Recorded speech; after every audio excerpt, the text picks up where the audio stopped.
soalan. Sekejap, kena anda lihat peranan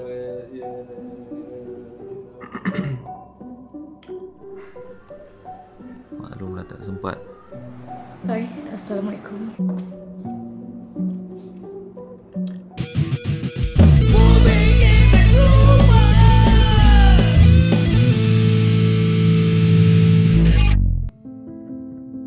Last shoot day saya hari tu pun kita dalam keadaan jaga-jaga. Semua yang bekerja dia wajibkan memakai topeng muka, okey, dan sentiasa cuci tangan dan juga pakai sanitizer. Sewaktu PKP tu diumumkan, sehari sebelum dia dilaksanakan, kita tengah lakukan penggambaran dekat Kedah untuk drama bersiri. 30 episod untuk siaran Astro dengan company Radio Swan Sdn Bhd. So kita orang punya shooting berhenti terus since 17 Mac dan kita orang hanya sempat buat 20 episod je. Ada satu projek sebuah dokumentari Sudirman. Kami baru sahaja selesai 60% dan sekarang kami terpaksa hold dulu syuting tu.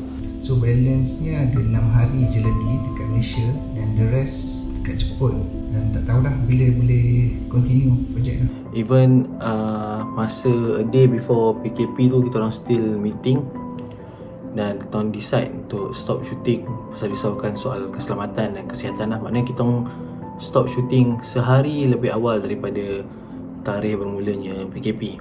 Tayangan filem kedua saya. Kenapa filem seram selalu klise? Kenapa watak utama tahu di dalam rumah hantu tapi dia tak nak lari keluar? Kenapa? Lepas tu bila pintu terbuka, kenapa dia selalu menghasilkan bunyi yang Takut ke tak, yang sepatutnya tayang di panggung pada 2 April 2020 terpaksa tangguhkan ke satu tarikh yang saya tak pasti lagi. Kemudian saya ada terlibat dengan satu festival filem, nama dia Pesta Filem Kita, yang sepatutnya berlangsung pada 21 Mac hari itu.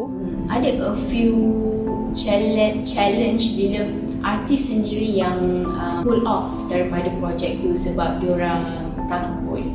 So kita pun tak boleh nak take risk benda tu sebab ia melibatkan nyawa orang. Ada plan B lah untuk benda tu. Kesan-kesan lain ialah contohnya ada babak-babak yang memerlukan ramai orang. Itu tak tahulah macam mana, kena fikirkan apa yang boleh dilakukan kelak lah. Maka dengan itu, dari manakah kehidupan seorang freelancer tegar macam saya ni untuk meneruskan kehidupan? PKP baru dijalankan 18 bulan tu, PM masih berada di Sabah tengah riki.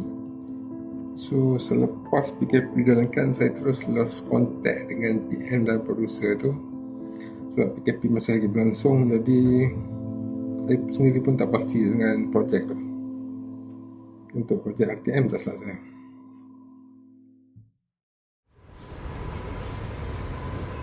Memang sebab saya kerja TV station, so saya gaji bulan lah. So far tak ada masalah lah dengan gaji. Okay, untuk freelancer biasanya kita dah deal. Kita dah deal berapa payment kita, berapa kali bayar, first payment berapa persen, second payment berapa persen. Kan, semua tu dah ada dalam kontrak dan perjanjian. Tapi bila jadi benda-benda macam ni, dia tertakluk pada budi bicara dan hasil perbincangan antara kita dengan pihak production lah. Bagi aku dah dapat untuk setakat mana yang aku dah kerja tu berbaloi lah. Patutnya masa kita orang 17 hari Mac tu last kan. So awal bulan Mac tu baru dapat je payment. So sepatutnya next payment is awal bulan April. Producer bayar juga walaupun dah start PKP 18 hari bulan. Tambah-tambah bila PKP ni saya pun masih lagi ada payment yang tak diselesaikan, tapi saya dapat mesej, dapat call dari producer cakap biasalah kita kena hold sebabkan PKP, duit tak jatuh lagi daripada klien. Benda-benda tu benda-benda klise lah.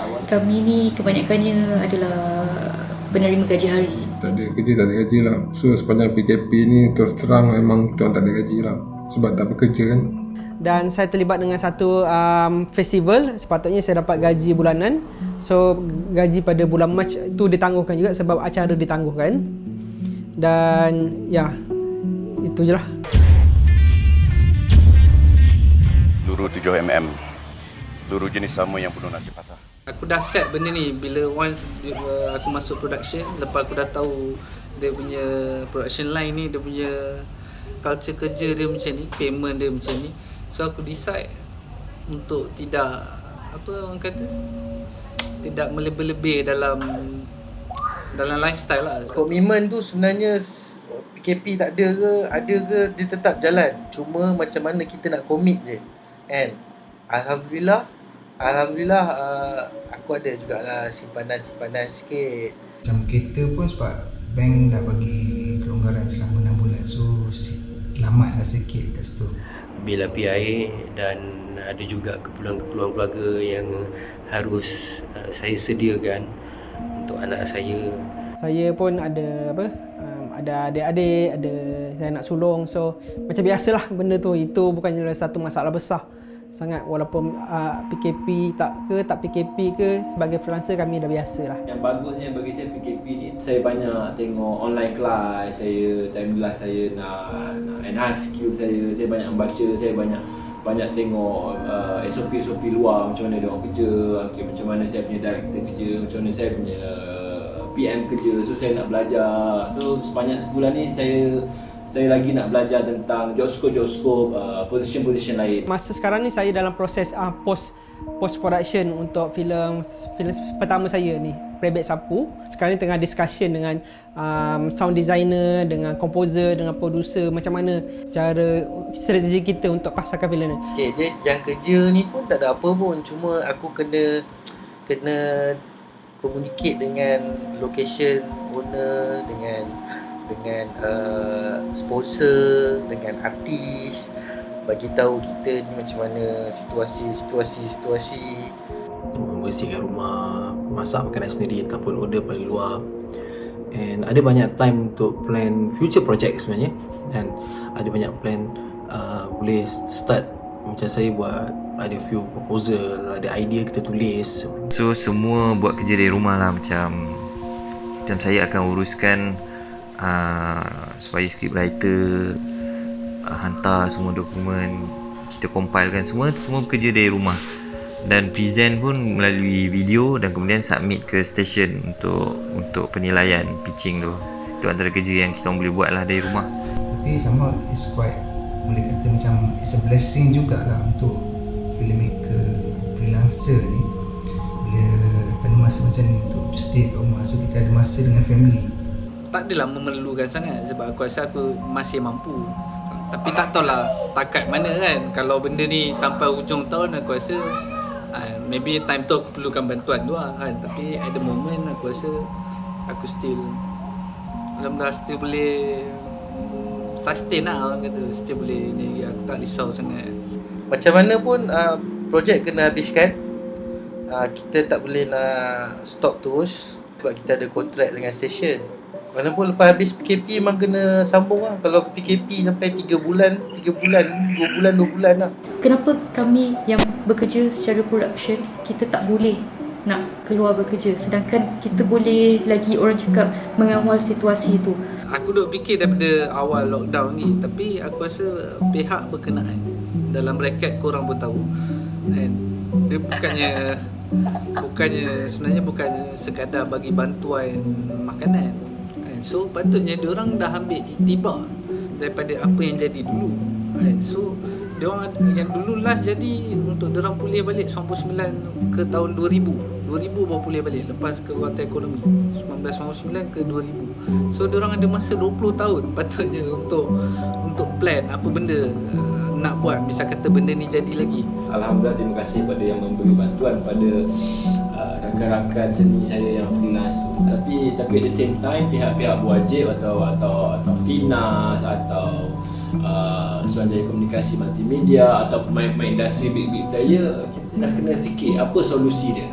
Sebab saya rasa even klien kita daripada industri lain pun akan berjimat, dan mereka akan mengurangkan marketing cost, akan mengurangkan pengeluaran video, pengeluaran kreatif, pengeluaran grafik, pengeluaran digital.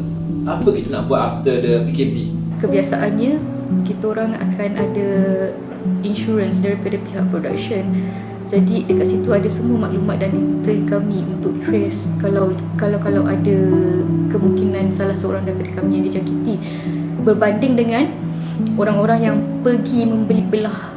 Mungkin susah untuk persatuan untuk fight untuk production keluar syuting sebab kita perlu ikut SOP yang kita dah sediakan.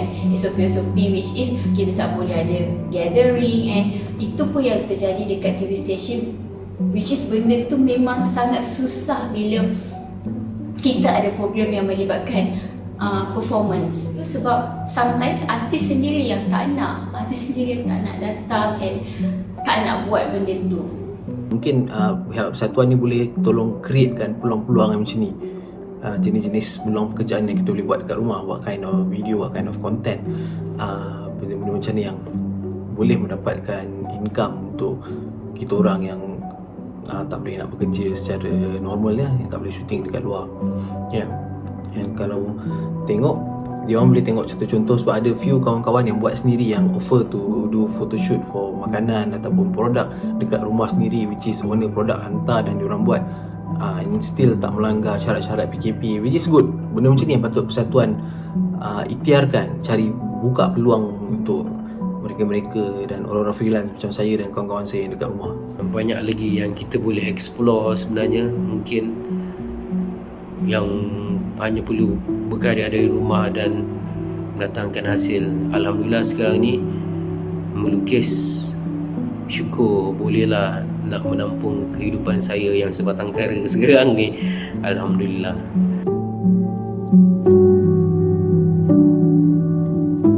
Okay, terima kasih. Itu saja video saya untuk kali ini. Jadi nantikan video-video seterusnya daripada MIT. Jika saya ada tersalah fakta, terkasar bahasa, jadi saya mohon maaf di bulan yang mulia ni.